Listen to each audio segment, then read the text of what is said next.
Avis vascular centre మన దేశంలోనే the best varicose vein hospital. నమస్తే రమగారు. నమస్తే జయ. రమగారు, ఏదో ఒక చిన్న విషయానికి కోపం వచ్చింది. నాకు కాదండి, జనరల్గా చెప్తున్నాను. ఆ కోపాన్ని కంటిన్యూ చేసేస్తూ ఉంటారు ఆ ఇష్యూని. అది ఇంకా ఎన్ని రోజులైనా, కొంతమంది అయితే సంవత్సరాల తరబడి లాగుతూ ఉంటారు, కొంతమంది ఒక 2-3 రోజులు, ఒక వారం. కోపం వచ్చిన సందర్భాన్ని బట్టి, ఆ ఇష్యూని బట్టి. ఇక లెగిచిన దగ్గర నుంచి పడుకునే వరకు ఆ కోపాన్ని రకరకాల విధాలుగా చూపించేస్తూనే ఉంటారు. ఇల్లు పాడైపోతుంది, ఆ వాతావరణం మొత్తం కలుషితం అయిపోతుందేమో అనిపిస్తుంది నాకు. వదిలేయలేకపోతారు ఆ అంశాన్ని. దాని ప్రభావం ఇంటి మీద ఉంటుంది కదా. ఖచ్చితంగా ఉంటుంది. ఇంటి మీద, ఇంట్లో వాళ్ళ మీద.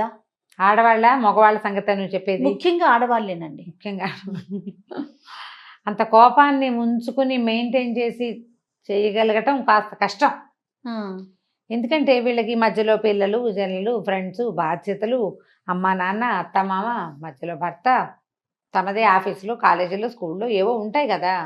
ఇవన్నీ హ్యాండిల్ చేస్తూ ఆ కోపాన్ని ఎలా మెయింటైన్ చేయగలుగుతారు? చేయలేరు. దాన్ని మెయింటైన్ చేయాలి అనే భావనతోటి ఉన్నారనుకో, ప్రెషర్ తోటి చేయాలి. జబ్బు చేస్తుంది చేయ. జబ్బులు మారి వాళ్ళు అయిపోతారు, అనారోగ్యం పాలైపోతారు, అసిడిటీ వచ్చేస్తుంది.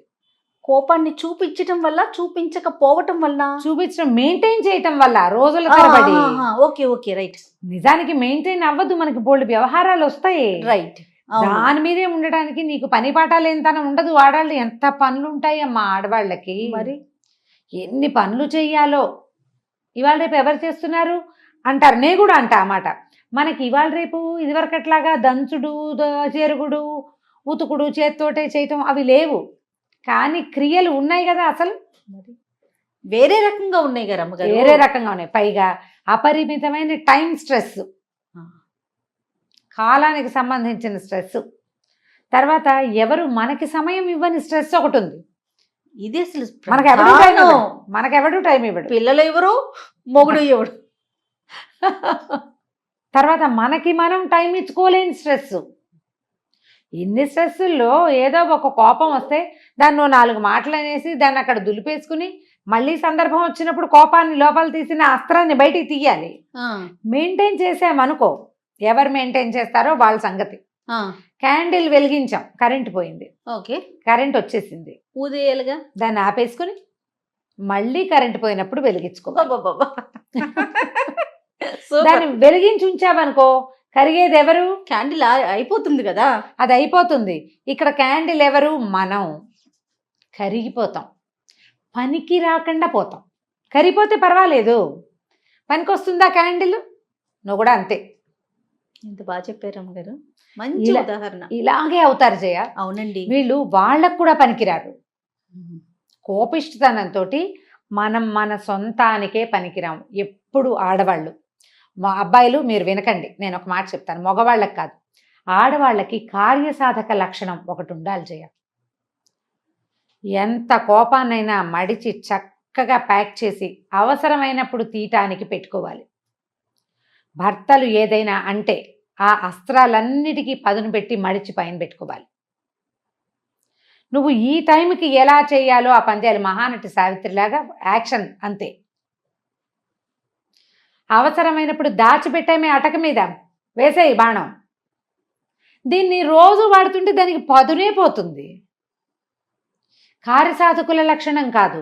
నీ కోపంతో నువ్వు ఉద్ధరించేది, సాధించేది ప్రయోజనం ఏమీ లేదు. నువ్వే మాడిపోతావు. అదే నువ్వు ఆపుకోవు దాన్ని.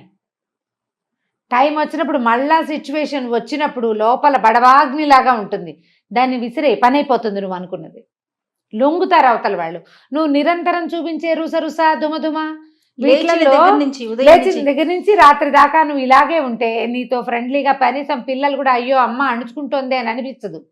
నీ రుసరుసలు వాళ్లే పడాల్సి వస్తుంది. నీకు పిల్లలతోటి కూడా స్నేహం మిగలదు. కోపం వల్ల నీకు వచ్చింది ఏముంది? అదే నువ్వు దాచిపెట్టిన కోపం ఉంది చూడు, దానివల్ల ప్రయోజనం వస్తుంది. అమ్మో దీన్ని ఏమైనా అనకూడదు, అన్నామంటే రేపొద్దున ఎప్పుడో ఒకరోజు కరెక్ట్గా మన మీదకి దూకుతుందని తెలుసుకుంటారు. 2 సార్లు చేసి చూడండి. కోపాన్ని దిగమింగటం చాలా కష్టం. నిప్పులు మింగటం నార్మల్ అయిపోవటం ఇంకా కష్టం కదండి. చెప్పడం భలే సులువు. ఇక్కడ కూర్చుని బోల్డ్ అని చెప్తాను నేను.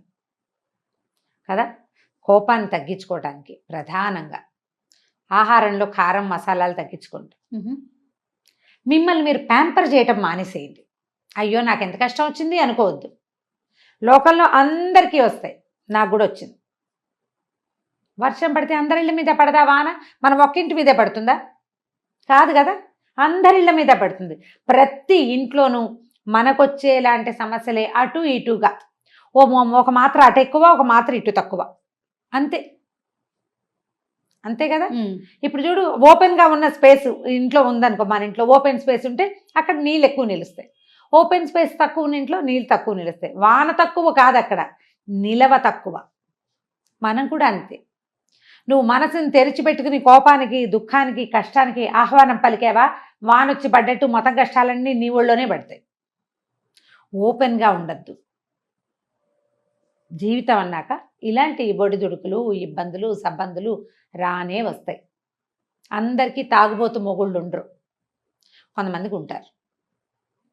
ఆ తాగుబోతు వాళ్ళతో కూడా అందరికీ ఇబ్బందులు ఉండవు, కొంతమందికి ఉంటాయి కదా. ఇది ఒప్పుకోవాల్సిందేనా? అంతే కదా. కాస్త కుస్తా అలవాట్లు ఉన్నా కూడా అవి భార్యల్ని కానీ, సంసారాన్ని కానీ, డబ్బుని కానీ ఇబ్బంది పెట్టని రకాలు, ఏదో పార్టీ ఫ్రెండ్లీగా ఉండే రకాలు కొన్ని, కాదు తాగి తలకి పోసుకునే రకాలు కొన్ని ఉంటాయి. వీళ్ళ మాట వినరు, డబ్బులు తగలబెట్టేస్తారు, పిల్లల భవిష్యత్తు ఆలోచించరు. ఇప్పుడు వాళ్ళతోటి ఈ కష్టం తప్పదు. చిన్న చిన్న ఇబ్బందులు ఉన్నాయనుకోండి, వీటిని మేనేజ్ చేయొచ్చు. మనం అలా కోపంగా ఉండటం వల్ల, దాన్ని అంటే ప్రదర్శించేయటం వల్ల ఎలాంటి నష్టాన్ని, అంటే ఒక రోజే తీసుకుందాం రమ్మగారు, ఎలాంటి ఇబ్బందులు కలుగుతాయంటారు? ఆ వాతావరణం ఎలా పాడవుతుందంటారు? సర్వనాశనమే. అంతే, ఒక్కటే. నీకేం హ్యాపీనెస్ లేదా? మొదటిది లేదు. ఒకరోజు పొద్దున్న లేచావు, రాత్రి పడుకుంటావు. ఈ పొద్దు నుంచి రాత్రి దాకా కనీసం ఒక 12 గంటలు ఉందా? 12 కాదు, ఇంకా 18 గంటలు, 16 గంటలు కనీసం ఉంటుంది. 6కి లేచామనుకో, ఈవినింగ్ 6కి మనం పడుకోగలం కదా, 10కి పడుకుంటాం. అంటే ఈ 12, 4, 16 గంటలు లేదా 17 గంటలు ఉంటాయి. ఈ 16-17 అవర్స్లో నువ్వు హాయిగా ఉండే నిమిషం ఒకటి కూడా లేదు, నువ్వు కోపంగా ఉంటే. ప్రధానంగా అన్నం బాగా సహించదు. అంటే ఈ 16 గంటల్లో నీకు ఆహారం తక్కువ. దాని అర్థం ఏమిటి? శక్తి తక్కువ. కోపంగా ఉండేసరికి ఏదో మొండిగా విసురుగా చేస్తావు కానీ మర్నాటికి వీక్ అయిపోతావు. తర్వాత పొద్దునుంచి అందరినీ విసుక్కుంటావు. నువ్వు నీ పాత కోపాన్ని మర్చిపోక ఇప్పుడు నువ్వు దుమ్ములాడితే నీ విసురుని భరించినటువంటి ఏ పాపము ఎరగని కొంతమంది జనాలు ఉంటారు కదా. అందులో మన పని మనిషి ఉండొచ్చు, మన పక్కింటి ఆవిడ ఉండొచ్చు, మన కొలీగ్ ఉండొచ్చు, మన పిల్లలు ఎలాగూ ఉంటారు. వీళ్ళందరూ దాన్ని గుర్తుపెట్టుకోరా? రేపు నువ్వు దొరుకుతావు కదా. నువ్వు ఇవాళ విసుక్కున్నావు ఒక మనిషిని, నీకేదో విసుగ్గా ఉంది, నీ ఇబ్బంది నీది. రేపు వాళ్ళు నీతో బాగా ఉంటారా? అది అసలు ఎక్స్పెక్ట్ చేయడానికే లేదు కదా. ఉంటారు కదా. వాళ్ళు కూడా ఇదే విసురుతో మాట్లాడతారు. నీకు ఫ్రెండ్షిప్ కట్టు. నీ పిల్లలకి ఇంకో దారి లేదు కాబట్టి, తల్లి తప్ప ఇంకో దారి లేదుగా. అవును. వాళ్ళు లొంగి ఉన్నా మర్చిపోరు. మా అమ్మ ఎప్పుడు విసుక్కుంటుందంటారు. కష్టంతో ఇప్పుడు ఇవాళ రేపు పిల్లలు ఫ్రెండ్స్కి షేర్ చేయటం ఎక్కువైపోయిందమ్మా. ప్రతి వాళ్ళకి చెప్తున్నారు పిల్లలు. తల్లి మీద ముఖ్యంగా, తల్లి లేదు, తండ్రి లేదు, ఇది చెప్పకూడదని ఉండట్లా. మన చిన్నప్పుడు అమ్మ చెంపకాయ కొట్టినా నోరు మూసుకుని ఊరుకుంటుండేవాళ్ళం. ఎవరికైనా చెప్పుకోకూడదు, అది న్యాచురల్ క్యాజువల్ థింగ్. ఇప్పుడు అట్లా లేదు. వెంటనే నా మనసు అలా ఉంది, నా మనసు ఇలా ఉంది, నాకు అలా ఉంది, నాకు ఇలా ఉంది, మా అమ్మ తిట్టింది, మా అమ్మ విసుక్కుంది. ఏంటి మీ అమ్మ ఈ మధ్య తరచూ విసుక్కుంటుంది అంటారు అవతల వాళ్ళు. అవును, మా అమ్మ ఎప్పుడు విసుక్కుంటుంది. వీళ్ళమ్మకి విసుగు అని ప్రచారం ఎక్కడ దాకా పోయింది. నువ్వు ఒకరోజు విసుగు చూపిస్తే, పైగా నీకు కోపం ఉంటుంది ఎప్పుడు, నిత్యము ఇలాగే ఉంటావు నువ్వు, ముళ్ళ చెట్టులాగా. దాని మీద ఒక్క పిట్ట కూడా వాళ్ళదమ్మా. వస్తువుల్ని విసిరి కొట్టేస్తాము కదా రమ్మగారు, వస్తువులు విసిరి కొట్టేస్తాము, దుమ్ములాడతాం, ఫేస్ వాల్యూ 0. ఇప్పుడు చెప్తున్నారు చూసారు, ఒక్క పిట్ట కూడా వాళ్ళదు, ఒక్క పిచ్చికి కూడా వాళ్ళదు. దాని మీద గూళ్ళు పెట్టే ఉంటాయి, ముళ్ళ చెట్ల మీద కూడా గూళ్ళు పెట్టేవి. వాటికి ఇంకో దారి లేకమ్మా. మన పిల్లల్లాగానే, మన పిల్లలకి వేరే దారి లేదు. కోపిష్టి తల్లైనా ఎట్లాగొట్లా అమ్మతో భరించి ఉంటారు. అలాగే తిట్లు, కేకలేతలు, విసుగులు, చిరాకులు, ఏదైనా విసిరు కొడితే అవి వీపు మీద 2 దెబ్బలు వేస్తే వాటిని భరించి పారిపోలేక ఉండిపోతారు. కొన్ని పిట్టలే వస్తాయి. పచ్చటి చెట్టు మీద వాలినట్టుగా ముళ్ళ చెట్ల మీద పిట్టలు కూడా వాలవు. దానికి పువ్వులు ఉండవు. ఏ తుమ్మెద, ఏ తేనెకి తేనెటీగ, ఏ సీతాకోకచిలుక మన మీదకి రాదు. హ్యాపీనెస్ లేదు చూడు.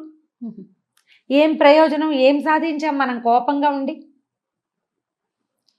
ప్రధానంగా కార్యసాధకులుగా ఉండండి. కోపంగా ఉండి ప్రయోజనం లేదు. ఎవరిది వాళ్ళు ఆలోచించుకోవాలి. ఇవాళ నేను చాలా విసుగ్గా ఉన్నా, దీనివల్ల నాకు కానీ నా సిచ్యువేషన్కి కానీ ఏదైనా ప్రయోజనం ఉందా అని ఆలోచించండి. ఒక మంచి సంస్కృత వాక్యం ఉంది, ప్రయోజనం అనుద్దిశ్య మందోపి న ప్రవర్తతే అని. ప్రయోజనం లేకుండా పిచ్చివాడు కూడా పనిచేయడు, చేయడు. దానికి ఒక ప్రయోజనం ఉంటుంది గ్యారంటీగా. ఏదో ఒక కోతి పని చేస్తాడు అనుకో, అందులో ఒక బ్లిస్, ఒక ఆనందం ఉంటుంది వాడికి. నీకేం ఆనందం ఉంది కోపిష్టితనంలో? ఏం లేదు కదా. నువ్వు ఫేస్ వాల్యూ ఎలాగో పోగొట్టుకుంటావు, దుమదుమలాడుకుంటూ ఉండి. సంతోషం జీరో, సహయోగం మిగిలిన వాళ్ళతోటి మనకు సహకారం సహయోగాలు జీరో.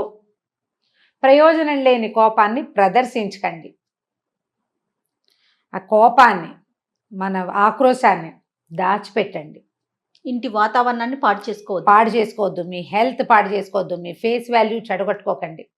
ఒక విషయం మీద కోపం వచ్చి, ఒక వ్యక్తి వల్ల కోపం వస్తే మిగిలిన వ్యక్తులతోటి సంబంధ బాంధవ్యాలు చెడగొట్టుకోకండి. మనం మనిషి సంఘజీవి, మన సంఘాలు బుజ్జిబుజ్జివి, పిచ్చిక సంసారాల్లాగా అయిపోయాం మనం. ఇవి ఉన్న చిన్న పిచ్చికి గూడుని ఎందుకు చెడగొట్టుకుంటాం? మీరు పిట్టలు చూడండి, 4 పుల్లలు తెచ్చి 2 గుడ్లు పెడతాయి. ఆ గుడ్ల మీదే కూర్చుంటాయి రోజు. ఈ గుడ్లు పిల్లలు అయ్యే టైంకి అప్పుడో పుల్ల తెచ్చి ఆ గూడుని పెద్దవి చేస్తాయి. అంత విసురుగా వస్తుంది పిచ్చిక. ఆ గూడు మీద వాలేటప్పుడు ఎంత స్మూత్గా ల్యాండ్ అవుతుందో. అవునండి, మనం కూడా అలా ఉండాలి. మన గూడు చెదరగొట్టుకోకూడదు. పిల్లల్ని పిచ్చికలు పిట్టలు ఎలా చేస్తే అబ్జర్వ్ చేస్తే మీకు తెలుస్తుంది. వీళ్ళని, వాళ్ళ మెంటల్ పీస్ని పాడు చేయటం, వాళ్ళ మనశ్శాంతిని పాడు చేయటం, వాళ్ళ పెంపకాన్ని పాడు చేయటం మనకే హక్కు లేదు. మనతో పాటు పుట్టిన పిల్లల్ని మనం సరిగ్గా చూడాలి. మనకు పుట్టిన పిల్లల్ని. నీ కోపం, నీ విసుగు, నీ చిరాకు, నీ ఎక్కడెక్కడి ఫ్రస్ట్రేషను వాళ్ళ మీద చూపిస్తే కుదరదుగా. కుదురుతుంది, పడతారు, తర్వాత నీతో ఉండరు. ఎప్పుడూ ప్రపంచంతో హాయిగా ఉండలేరు. వాళ్ళకి ఇదే తెలుసు. కొన్నాళ్ళపైకి వాళ్ళు కూడా ఇలాగే తయారవుతారు. నీతో పాటు నీ పిల్లలు కూడా ముళ్ళ చెట్లుగా మారితే ఓకేనా? ఏ అమ్మకైనా మన పిల్లలు బాగుండాలని కోరుకుంటాం కదా. ఆలోచించండి. కోప ప్రదర్శన ఎక్కువగా చేయొద్దు సిచ్యువేషన్లో. తర్వాత నిద్రలేసరికి మళ్ళీ మామూలే, యథాప్రకారం నడిపించుకుంటూ వెళ్ళాలి. అంతే. కోపాన్ని దాచిపెట్టండి, దాన్ని ఒక అగ్నిగోళంలాగా తయారు చేసి పెట్టుకోండి. అవసరమైతే ఆ గోళాన్ని తీసి విసిరండి, అప్పటి వరకు వదిలేయండి. అంతేనండి? అంతే. సూపర్ అమ్మ గారు. నమస్తే. నమస్తే.